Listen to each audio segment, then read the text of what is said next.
Bueno, la intención de este video es poder charlar un poquito, dar cuenta o explicarles el capítulo 4 de un libro que se llama Chicos en Banda, ¿sí? Y que va a hacer referencia a las instituciones en la pendiente. Va a hablar de las instituciones, va a hablar de qué pasa con las instituciones cuando hay una lógica, que es la de los estados nacionales, que se agota, ¿sí? Cuando el Estado ya no funciona como funcionaba en otro momento en la modernidad. Y bueno, ¿qué pasa con estas subjetividades que forjaban o que se forjaban, tenían origen en estas instituciones, que se desarrollaban en estas instituciones propias de la modernidad? La escuela, la familia tradicional burguesa. Bueno, en este sentido, lo primero que plantean las autoras, Corea y Duchaski, es empezar por recuperar algunas de estas ideas que nosotros trabajamos cuando nos referimos a la constitución subjetiva del niño.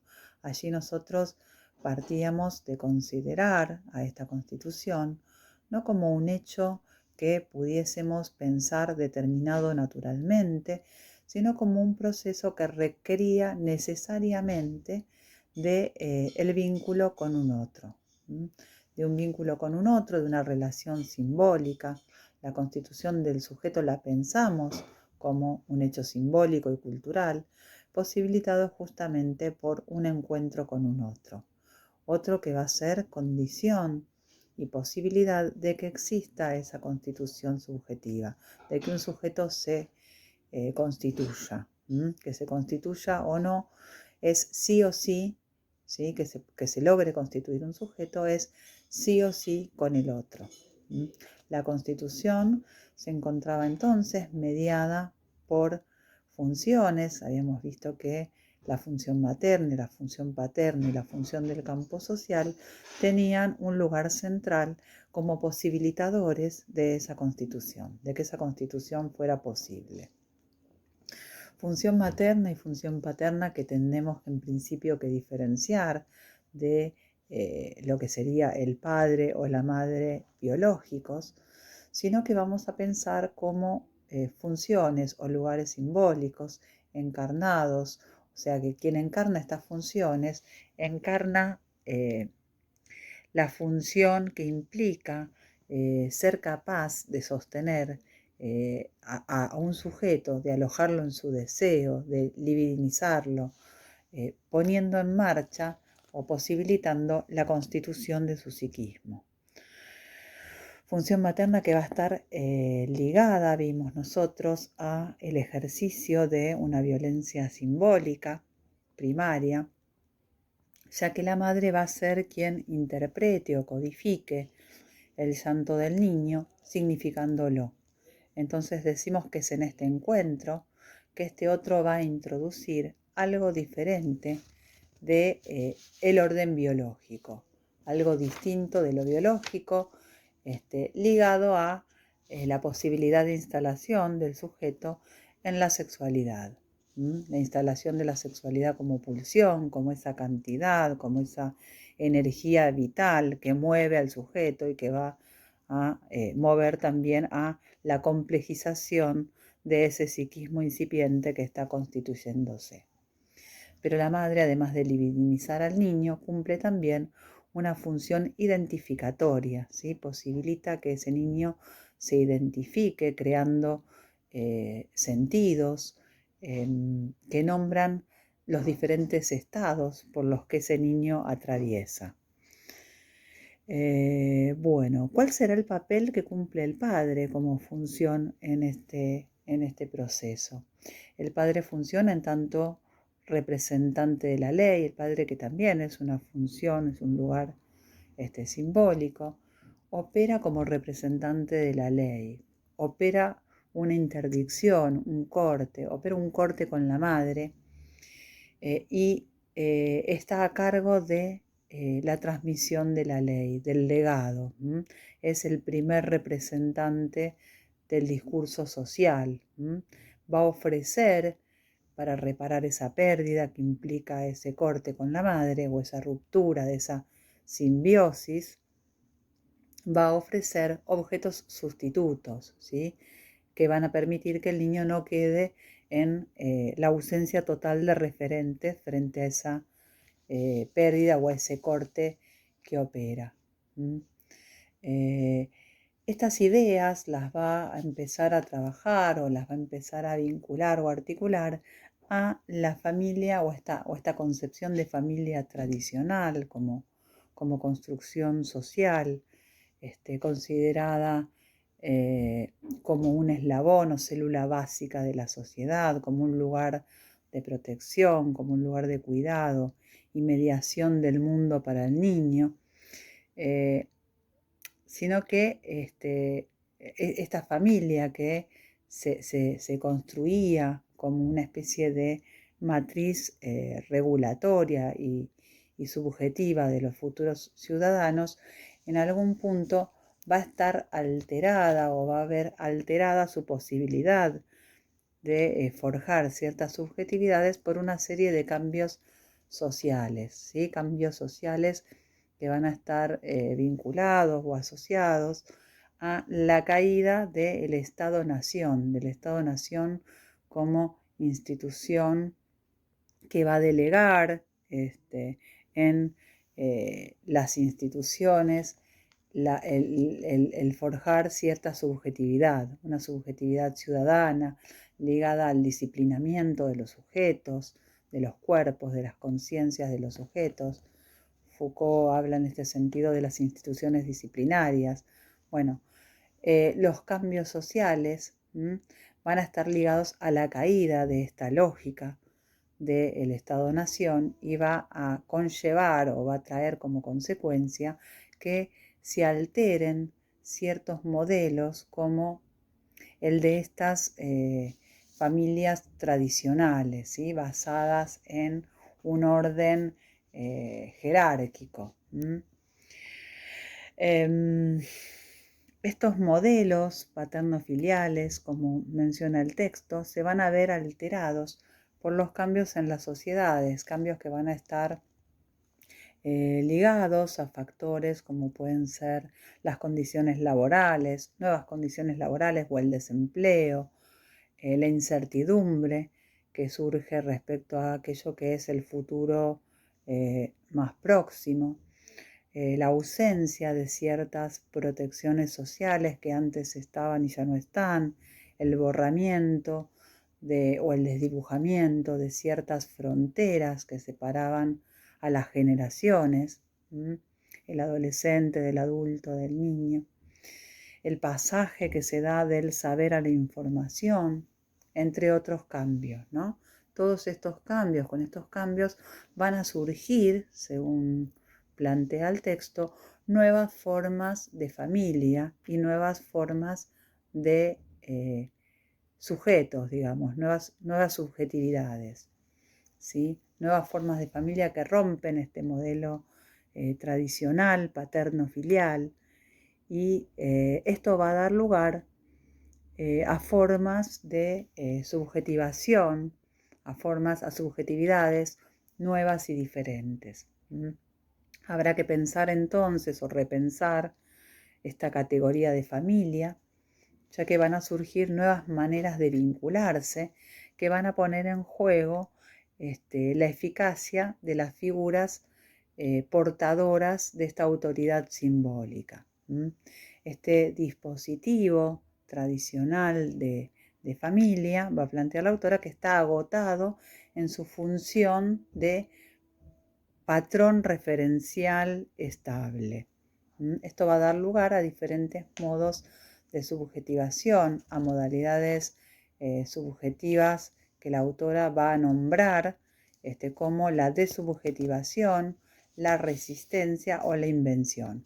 Y va a trabajar estas tres categorías, intentando explicarlas, intentando definirlas, ¿sí? Una desubjetivación que no la podemos explicar o pensar o entender como absoluta, porque estaríamos planteando que no habría allí un sujeto, sino que cuando nos referimos a la desubjetivación, no es a esto a lo que hacemos referencia, sino que hay en la desubjetivación una forma de sujetarse al otro que es precaria, que está ligada más bien a la imposibilidad, al no poder hacer, a, a un sujeto que queda de alguna manera a merced de lo que acontece y que no puede hacer nada con o frente a determinada situación, ¿sí? Imposibilitado. Es en la página 73 que va a definir o va a dar una definición de subjetivación. Bien, vamos a leer la definición. Va a plantear que la desubjetivación, nos habla de un modo de habitar la situación marcada por la imposibilidad, por el quedar a merced de lo que acontezca, habiendo minimizado al máximo la posibilidad de decir que no. Se trata, va a decir la autora, de un modo que despoja al sujeto de la posibilidad de decidir, de la posibilidad de decisión y de la responsabilidad.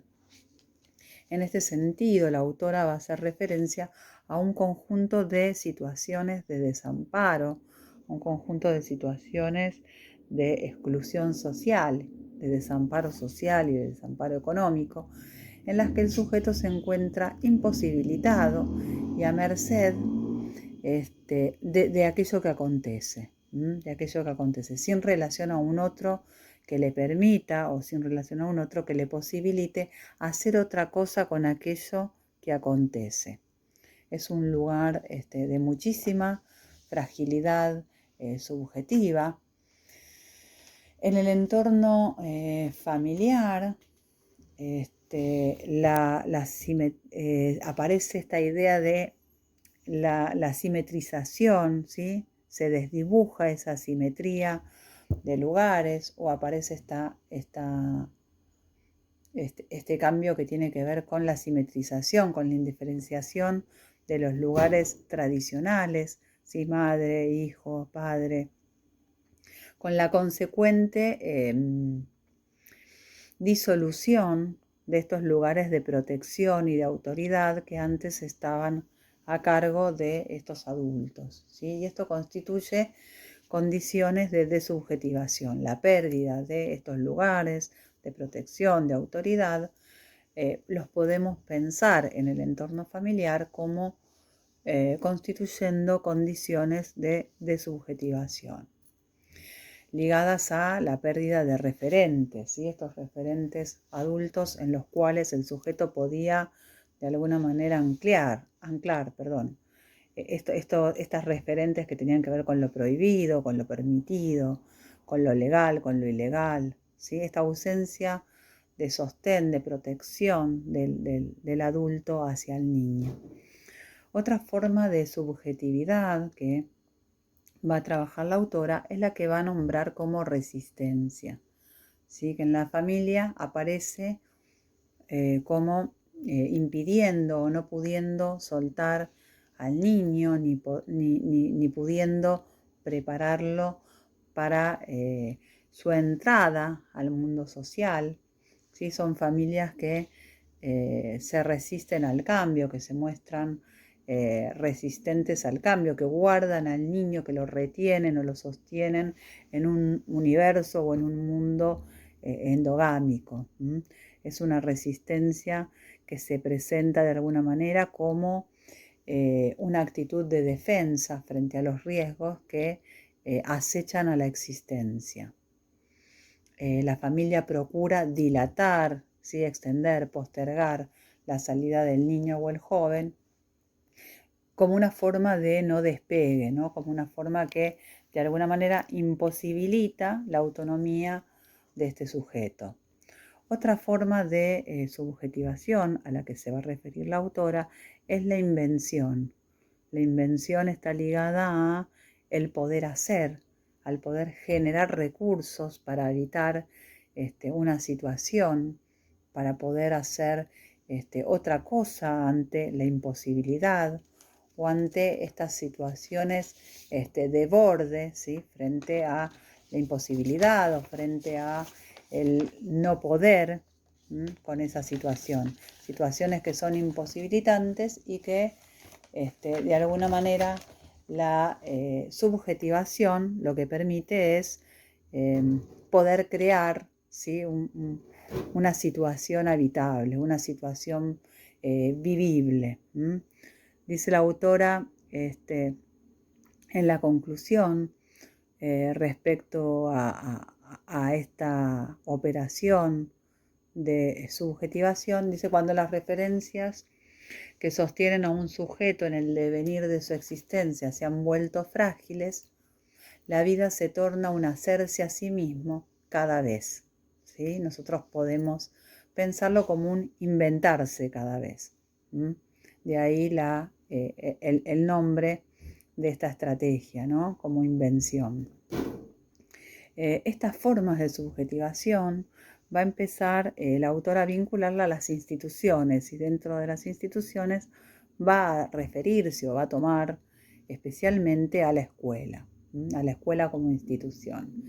Y allí se va a interrogar acerca de la posición de la escuela ante jóvenes que viven en condiciones de expulsión social, de exclusión social.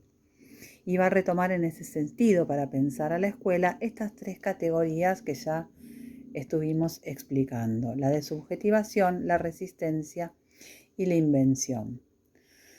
¿Para qué? Para analizar diferentes maneras de poder evitar la caída del dispositivo pedagógico moderno. Cuando nos referimos a la destitución simbólica de la escuela, hablamos de la capacidad de producir esta subjetividad moderna que está agotada. Cuando nos referimos a la destitución, hablamos del agotamiento de las posibilidades que tiene la escuela, entonces, de producir una subjetividad moderna. Esto han desaparecido ciertos tipos de subjetividades que antes se forjaban en estas instituciones. Y la destitución puede, según nos explica la autora, ser procesada o ser habitada en donde tienen que crearse nuevas formas de habitar este escenario complejo. Entonces, al retomar la categoría de subjetivación, vamos a encontrarnos, dice la autora, con ciertos testimonios de los docentes que van a asociar atributos de imposibilidad o de déficit a sus estudiantes. Se van a pensar a estos estudiantes, ¿sí?, desde una lógica de la falta, del déficit, describiéndolos como vagos, desatentos, descuidados. Se trata de un discurso que es inhabilitante, que es un discurso imposibilitador, ¿sí? Docentes que hablan desde un lugar de una gran resignación. Otra categoría, ¿sí?, es la resistencia. La resistencia, que es una resistencia al cambio, una posición de resistencia que podríamos enunciar, y creo que la autora hace referencia a esta frase, como todo tiempo pasado fue mejor. Pero las condiciones que hicieron posible al niño y al adolescente moderno como subjetividades instituidas por la familia burguesa, instituidas por la escuela estatal, hoy están suspendidas, ¿sí? Hay un agotamiento de esa lógica que hace que esas subjetividades que antes se forjaban ya no sean posibles, que estos niños y estos adolescentes ya no son lo que eran, ¿sí? Ya no son lo que eran porque las condiciones institucionales que forjaban a este tipo de sujetos hoy ya no son eficaces. Entonces, la posición docente de resistencia al cambio se queda, es una posición en la que el docente se queda de alguna manera capturado en un pasado que ya no es, y respecto a un futuro que para él no tiene sentido. No tiene sentido porque nada va a cambiar. Queda instalado en un lugar de resistencia al cambio, de resistencia a pensar, de resistencia a lo nuevo. Finalmente, la invención o la subjetivación dentro de lo que es la institución escolar queda asociada a la creación de nuevas situaciones en un contexto no esperado. Para ello nosotros tenemos que poder desprendernos de alguna forma de la idea de lo definitivo, de la idea de aquello irreversible, de la idea de aquello que no puede cambiar, ¿sí? Inventar en este sentido implica poder crear algo singular, algo inédito, algo que nos permita de alguna forma operar con ese real, ¿sí? Que debe ser transformado, con esa situación imposibilitante de alguna manera. Bueno, ese real a través de la invención, ¿sí? O de esta estrategia debe poder ser transformado para que ese lugar, digamos, sea un lugar que el sujeto pueda habitar, pueda ser un lugar habitado. La autora plantea en relación a esta categoría, ¿sí? El concepto de educación como una acción igualadora y aclara que acá el concepto de acción igualadora no tiene que ver con generar o forjar sujetos idénticos, sino con generar o posibilitar ciertas condiciones de inclusión y de transformación.